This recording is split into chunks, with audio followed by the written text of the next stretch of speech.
ताज़ा अपडेट्स पाने के लिए सब्सक्राइब बटन को दबाएं और घंटा बजा दें। किसको छोड़ करके कहाँ गया है, कहाँ से छोड़ के फिर कहाँ आने वाला है, ये वो ना जानेगा जी। हम लोगों की बात करते हैं। हम लोगों को इन सब लोगों से कोई मतलब नहीं। शिवसेना ने बात कही है कि जिस तरह से आपने पॉपुलेशन पॉलिसी के खिलाफ बोला या अपनी सहमति नहीं दी, उसने भाजपा को बोला कि आप समर्थन वापस ले लीजिए यहाँ से। उसको कुछ समझ है, खुद कहाँ है जानते हैं। इन लोगों का जो स्टेटमेंट होता है उसका नोटिस लेते हैं। एक घटना घटी थी, आपको याद नहीं है, जो बेचारे की मृत्यु हो गई थी, क्या हुआ था उसमें, जो हम लोगों ने कहा कि ठीक है सीबीआई इसको देखेगा, क्या बोलते रहता था। ये लोग की बात पर ध्यान देने की बात है, हम तो नहीं देखते हैं। हम तो ये लोग क्या बोलता है उस पर हम नोटिस ही नहीं लेते। लेकिन आप बता रहे हैं कुछ बोल रहा है तो हमने नहीं ध्यान दिया किस चीज़ के बारे में बोल रहा है। वो पॉपुलेशन पॉलिसी पर जो आपने बात कही थी, इससे शिवसेना नाराज है। हम पॉपुलेशन पॉलिसी पर जो बात की है, पिछली बार आप लोग पूछ रहे थे, हमने तो आपको बताया कि जान लीजिए कि इसके लिए क्या करना चाहिए जो सबसे इफेक्टिव है। कौन राज्य क्या करेगा उस पर हमको कुछ नहीं कहा, तो बोल दिए थे ना कि कौन क्या करना चाहते करें। लेकिन मेरी समझ से जो सबसे बड़ी चीज़ है वो हम पिछली बार बता दिए थे कि जब तक आप महिलाओं को पढ़ाइएगा तो उससे बहुत ज़्यादा होगा। और हमने पूरी कहानी आपको बता दी, जो पूरे देश का सर्वे हुआ था, बिहार का सर्वे हुआ था। पति पत्नी में पत्नी मैट्रिक पास है तो जो प्रजनन दर 2 है, और अगर पति पत्नी में वो +2 तक की पढ़ाई की हुई है 12वीं कक्षा तक, तो पूरे देश में प्रजनन दर 1.7, और यहाँ तक कि बिहार में ऐसा होने पर और बेहतर 1.6। इसी को लेकर के यूरेका की भावना आई और तत्काल हमने हर पंचायत में +2 तक का स्कूल बनाने का निर्णय ले लिया। ज़्यादातर हो चुका है और कुछ जगह पर ज़मीन नहीं मिल रही थी तो वहाँ के मिडिल स्कूल को ही हम लोगों ने बनवा दिया आगे। और बाकी जो 2 है 11वां और 12वां का, उसका भी काम हो रहा है। और उसके चलते प्रजनन दर हमारा 4 था, वो घट करके 3 पर पहुँचा है। तो जो अगर पति पत्नी में अगर पत्नी शिक्षित होगी तो निश्चित रूप से प्रजनन दर घटेगा, ये हमारी फीलिंग हम बता रहे हैं। बाकी किसको क्या है, मतलब लड़कियों के पढ़ने पर चिंता है तो जिसको अगर चिंता है तो वो जाने। किसको छोड़ करके कहाँ गया है, कहाँ से छोड़ के फिर कहाँ आने वाला है, ये वो ना जानेगा जी। हम लोगों की बात करते हैं। हम लोगों को इन सब लोगों से कोई मतलब नहीं, और हम लोग बिला वजह किसी पर कुछ बोलते नहीं। अभी आप पूछ रहे तो हम बता दें, हम लोग का अपना अपना विचार है, करता रहे, हमको क्या मतलब। दिल्ली बॉर्डर पर किसान पिछले नवंबर से लगातार प्रदर्शन कर दिल्ली बॉर्डर नज़दीक हजारों किसान कृषि कानून को वापस लेने के मुद्दे को लेकर लगातार प्रदर्शन कर रहे हैं, अपना प्रोटेस्ट कर रहे हैं। तो कोरोना का सेकेंड वेव रहा, ठंड रहा, जितने सैकड़ों किसान मारे गए, उसमें बढ़ गए। तो मुझे ये कहना है कि इतना सेंसिटिव इशू को आप एक नेशनल इशू एक तरह से है, तो आपका क्या विचार है कि ये डेडलॉक कम से कम ख़त्म होना चाहिए, ताकि ये किसान का भी बात है, एक मानवीय संवेदना भी है, जो किसान की बात है, बीच कुछ रास्ता निकलना चाहिए। और आप खुद कृषि मंत्री रह चुके हैं केंद्र में, आप थोड़ा बेहतर उसको समझ करके, और क्या आपका सलाह है कैसे इसको समस्या का निपटारा किया जाए, जो आप बताएं उसके बाद। देखिए, ये पर्टिकुलर कुछ राज्यों की बात है जहाँ सबसे पहले ये काम शुरू हुआ, उत्पादकता भी बढ़ी थी और वहाँ से लोगों का खरीदा जाता था अनाज। तो वो उन सब इलाकों में जो नई पॉलिसी बनी है, नई कानून बने, तो उसको लेकर के उन लोगों का विरोध है। आपस में बातचीत भी कई बार हुई है, लेकिन इसमें तो इन लोगों के साथ बातचीत करके उन लोगों को भी कन्विंस किया जाना चाहिए। बात तो हो ही रही है, लेकिन कोरोना के दौर में इस प्रकार से निरंतर करना ये कोई ठीक बात नहीं। किसी को भी अधिकार है अपनी बात को रखने का, और केंद्र सरकार ने तो कई बार बातचीत की है, तो अभी फिर बातचीत कर लें।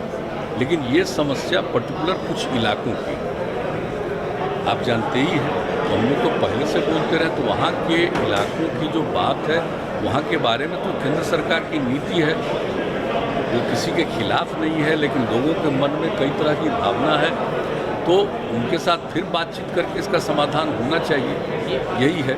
लेकिन हम लोगों का जहाँ तक सवाल है, हम लोगों का यहाँ पर तो आप जानते ही हैं कि यहाँ पर कितना ज़्यादा हम लोग सारा काम कर रहे हैं और यहाँ पर कितना ज़्यादा प्रोक्योरमेंट हो रहा है। और आप जान रहे थे बिहार में कि अब इस बार से गेहूं का भी प्रोक्योरमेंट हम लोगों ने शुरू करवाया बेहतर ढंग से, आगे और करेंगे।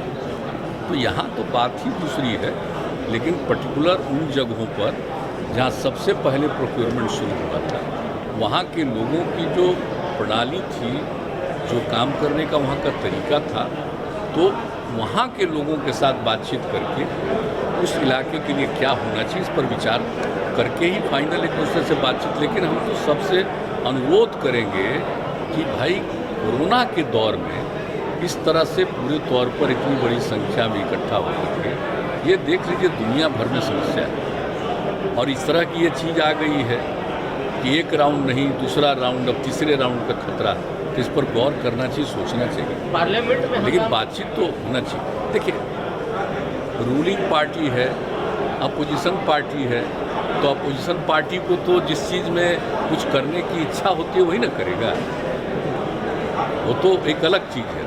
उसमें तो कोई अपोजिशन में है, उनको अपनी मर्जी क्या करना है वो अपना और करेगा। वो संघर्ष करने वाले किसान नेता है, कई बार पटना भी आए, यहाँ के किसान से बात की, लेकिन उनका जो मंशा था कि बिहार में भी कोई किसान कुछ करे, ऐसा हो नहीं पाया। ये तो हम कितनी बार बता चुके हैं, बिहार में तो ये सब समस्या ही नहीं है।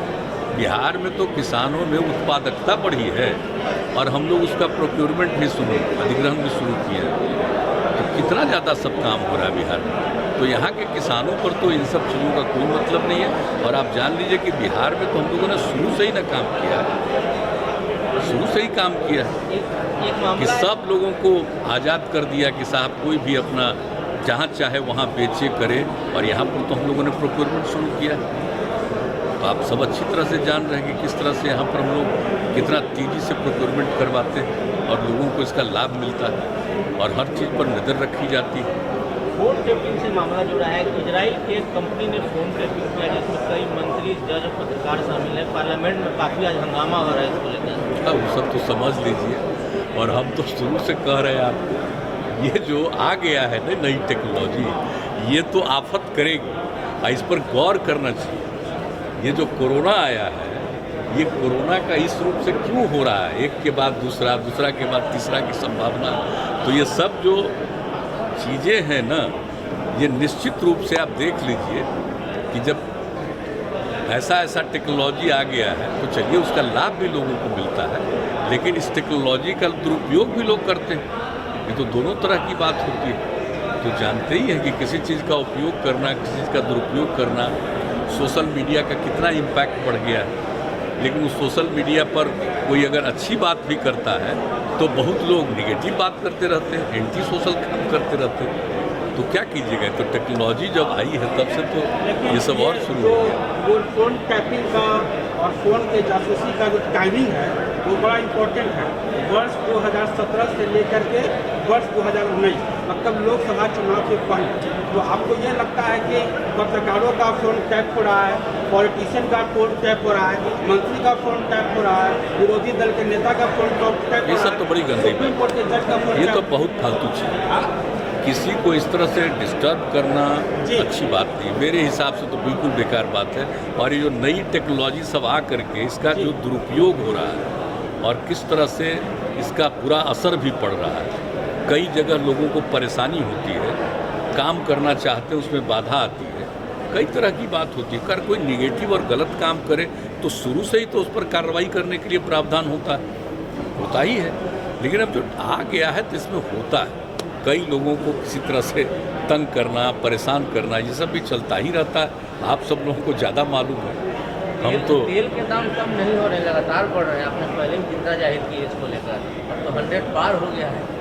हाँ, वो सब तो ऐसा ये है कि कई बार बिहार सरकार की ओर से आपके समय में टैक्स कम किया गया है, लोगों को मामूली राहत ही सही, मामूली राहत देने के लिए। तो क्या अभी जो 100 के पार तेल का दाम हो गया है, तो आप अपने स्तर से या केंद्र सरकार से भी अनुरोध या अन्य राज्य सरकार से भी अनुरोध करेंगे एक सामूहिक प्रयास हो केंद्र सरकार की ओर से और राज्य सरकार की ओर से कि टैक्स में थोड़ा कमी करके जो भी संभव हो पब्लिक को इस महंगाई से राहत दिलाई जाए तेल जनता। अभी हम लोगों ने इस पर कभी गौर नहीं किया। मैंने ईमानदारी से आपको बता देते हैं कि रेट तो बढ़ रहा है लेकिन कभी इस पर गौर नहीं किया। लेकिन आप जो सुझाव दे रहे हैं तो इस पर तो परामर्श किया जा सकता है, बातचीत किया जा सकता है। आपस में पहले हम लोग बात करेंगे, अपने यहाँ बिहार में आपस में पहले बातचीत करेंगे, इसके बाद इसका क्या रास्ता है, किस तरह से लोगों को राहत मिल सकती है, उस पर गौर करेंगे। अभी तक नहीं देखे, ये अखबार में छपता है, रोज़ देखते हैं कि इसकी कीमत बढ़ रही है, ये तो देखते हैं, लेकिन ये हम आपको ईमानदारी से बोल रहे हैं कि इस पर कभी क्या करना चाहिए, इस पर अभी हम लोग नहीं सोचे। लेकिन आप पूछ रहे हैं तो हम लोग आपस में थोड़ा बातचीत करेंगे, देखेंगे क्या किया जा सकता है। और एक सवाल ये कि नेशनल रजिस्टर ऑफ सिटीजन ये एक मुद्दा है, लेकिन उसका अभी रिपरकशन ये है कि जो लगभग 19 लाख लोग इस NRC से बाहर हो गए आसाम में, उनके साथ समस्या है कि उनका बायोमेट्रिक्स फ्रीज कर दिया गया है, उनका जो है सो आधार कार्ड नहीं मिल रहा है, तो उनको बैंक में अकाउंट फ्रीज है। और ऐसे कितने लोग हैं जैसे पूर्व राष्ट्रपति फखरुद्दीन अली अहमद के परिवार या ऐसे लोग जो आसाम गवर्नमेंट में नौकरी किए या जो आसाम को रिप्रेजेंट किए, वो सारे लोग ऐसे बहुत जेन्युइन लोग, उनको जो मोटे तौर पर वो जेन्युइन है, वो उनका भी नाम हट गया है और एक गंभीर समस्या है। और कई स्टेट के चीफ मिनिस्टर जैसे ममता बनर्जी कह चुकी है कि हमारे यहाँ NRC लागू नहीं हुआ। तो क्या बिहार के संदर्भ में आपका क्या सोच है कि ये आगे एक समस्या होगा? आप कुछ उसको स्पष्ट कर दें। बिहार के बारे में तो पूरी अच्छी तरह जान रहे हैं। जी। बिहार में तो सब कोई समस्या ही नहीं है, हम लोग से कोई ये आप खूब ठीक से जान रहे हैं। आज से नहीं, प्रारंभ से ही तो जान यहाँ लागू नहीं होना है।